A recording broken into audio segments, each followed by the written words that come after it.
Salam à toutes, à tous. Aujourd'hui, on va traiter l'exercice 59 physique. On commence. Voilà l'énoncé de l'exercice. L'oscillogramme, on va lire ensemble. L'oscillogramme suivant représente les variations au cours du temps d'une tension US modulée par une tension S de t égale à 4 cosinus de pi f fois t. Donc voilà l'oscillogramme du signal modulé, c'est-à-dire après la sortie du multiplieur. Première question. Est-ce que l'enveloppe de la tension modulée, c'est ça la tension modulée, est fidèle au signal modulant? C'est-à-dire est-ce qu'il suit les variations? Alors on va voir ici, c'est ça l'enveloppe. Voilà. Donc ça c'est l'enveloppe de notre signal modulé. Alors vous voyez qu'on n'a pas la forme sinusoïdale.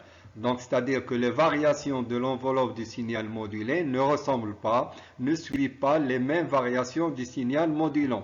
Voilà le signal modulant, c'est une fonction qui est sinusoïdale. Voilà, c'est ce qu'on va écrire. On remarque que les variations de l'enveloppe de la tension modulée ne suivent pas les variations de signal ou bien la tension modulante. Ce n'est pas une fonction sinusoïdale.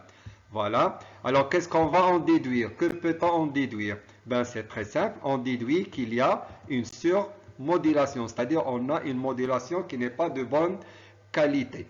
Voilà, donc une petite explication rapide.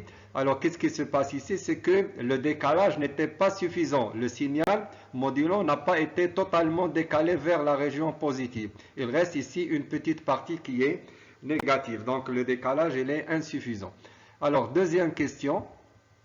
Déterminer la fréquence Fp de la tension porteuse. Puis, la fréquence Fs de la tension modulante. C'est ça, c'est F, c'est ça, c'est Fs. Alors maintenant, on a ici le signal modulé et on veut la fréquence de la porteuse. D'après le cours, on sait que la fréquence du signal modulé, c'est la même que la fréquence de la porteuse, la plus haute fréquence. Alors si on calcule la fréquence du signal modulé, on a calculé la fréquence de la porteuse. Alors la fréquence, on a besoin de la période. Alors la distance entre deux crêtes ou bien le temps entre deux crêtes, ça représente, voilà, une période. On a vu ça dans l'exercice précédent. Ici, nous avons une période. C'est difficile de déterminer sa valeur. Alors, c'est quoi l'idée? C'est de prendre un certain nombre de périodes. Alors, on va compter. 1, 2, 3, 4, 5, 6. Ici, il y a 1, 7, 8, 9, 10 et la moitié. Ça veut dire 10 et demi. 10 périodes et une demi-période, elle vaut 15. Ou bien, on va prendre 10 et demi, ça fait 21. Leur valeur, ça fait 30 microsecondes. Et comme ça, on va calculer la période. Premièrement, on va rappeler la fréquence. La fréquence, c'est 1 sur la période. La fréquence de la porteuse, c'est égal à 1 sur la période de la porteuse. Avec ici, d'après l'oscillogramme, 21 périodes. Leur valeur, c'est 30 secondes. Donc, on peut déterminer la période. Ça fait 30 sur 21. Mais l'unité ici, vous avez en microsecondes. Alors, on va calculer la fréquence. Ça fait, on prend l'inverse, c'est-à-dire 21 sur 30. On fait monter microsecondes, c'est 10 moins 6. On fait monter vers le haut, ça devient 10 plus 6. Après les calculs, on va trouver 7, 10 puissance 5 Hz. Alors, pour la période, pour la fréquence de signal modulant. Alors, c'est ça, c'est l'enveloppe, il représente les variations, c'est le même rythme. Donc, toute cette distance ici, ça représente, alors premièrement, c'est quoi la fréquence? C'est 1 sur la période. Et d'après la courbe, ça représente une période. Ça, c'est le signal modulant. Ça, c'est le rythme ou bien la fréquence du signal modulant. Alors, cette valeur, elle vaut 30 microsecondes. On fait les calculs. Voilà. Donc, ici, on aura 1 sur 30 fois 10 moins 6. Vous allez trouver à peu près 3,33 ou bien 3,3, 10 puissance 4 Hz. Voilà la fréquence de la porteuse et voilà la fréquence du signal ou bien la tension modulante. Question suivante. Déterminer la valeur maximale et la valeur minimale de l'amplitude de la tension modulée. C'est ça notre tension modulée et ce sont les amplitudes. Alors pour l'amplitude maximale, c'est ça l'amplitude maximale. Donc si vous vérifiez, ça fait 9 volts. Mais ici, il y a voilà, il faut bien comprendre ce qui se passe. La valeur minimale de la tension, ce n'est pas cette valeur. D'accord? Ce n'est pas cette valeur, ce n'est pas cette valeur. C'est cette valeur qui vaut l'amplitude. Alors normalement, on a l'habitude d'avoir l'amplitude en haut.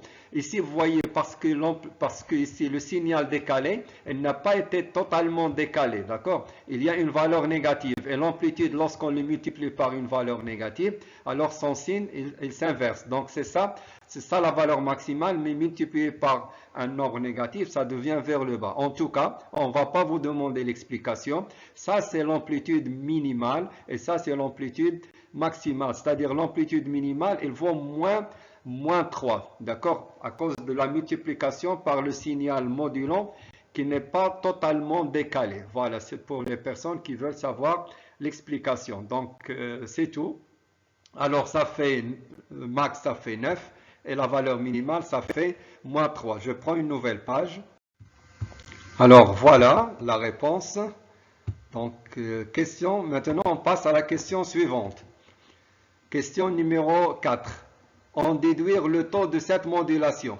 Alors, on a déjà déterminé Umax, l'amplitude maximale, l'amplitude minimale. On vous demande le taux de modulation. En même temps, est-ce que ce résultat est en accord avec la réponse de la question 1? C'est quoi la réponse de la question 1? On a trouvé une surmodulation. Alors, forcément, on doit trouver ici taux supérieur à 1 pour confirmer que nous avons une surmodulation. On fait les calculs, on rappelle la relation. Donc, la relation, c'est l'amplitude maximale moins l'amplitude minimale sur l'amplitude maximale plus l'amplitude minimale. Il suffit de remplacer. Ça fait 9 moins 3 sur 9 plus 3. Ça fait 2. Alors, remarquez ici, si vous avez pris la valeur minimale plus 3, vous allez trouver quelque chose, vous allez trouver m inférieur à 1, ce qui est en contradiction avec l'oscillogramme. Alors, c'est comme ça que vous allez sentir que vous avez fait une erreur. Donc, la valeur minimale n'est pas positive, elle est négative à cause du décalage qui n'était pas suffisant. D'accord? Voilà. Alors, question suivante. Alors, ici, on doit écrire que ça, c'est exactement la même chose. Donc, m égale à 2, c'est supérieur à 1, ce qui confirme qu'il y a vraiment une surmodulation. Question numéro 5. Calculer la valeur du décalage de U0, la composante continue de la tension, ce qu'on appelle aussi le décalage. Voilà, donc on a déjà calculé le taux de modulation. Voilà, M, on sait aussi la deuxième relation, c'est l'amplitude du signal modulant sur le décalage. Et puis on va tirer l'expression de la tension continue, Sm sur M. Alors, M, on a déjà calculé le taux de modulation, il nous faut l'amplitude du signal modulant. On a dans l'exercice l'équation. Dans l'énoncé de l'exercice, vous avez l'équation du signal modulant. Et à partir de là, 4, c'est exactement Sm. Donc, on va prendre Sm, l'amplitude de notre équation. Et puis, on fait les calculs. Ça fait 4 sur 2. Ça va vous donner U0 égale à 2 volts. Voilà, j'espère que c'est clair. Au prochain exercice. Merci.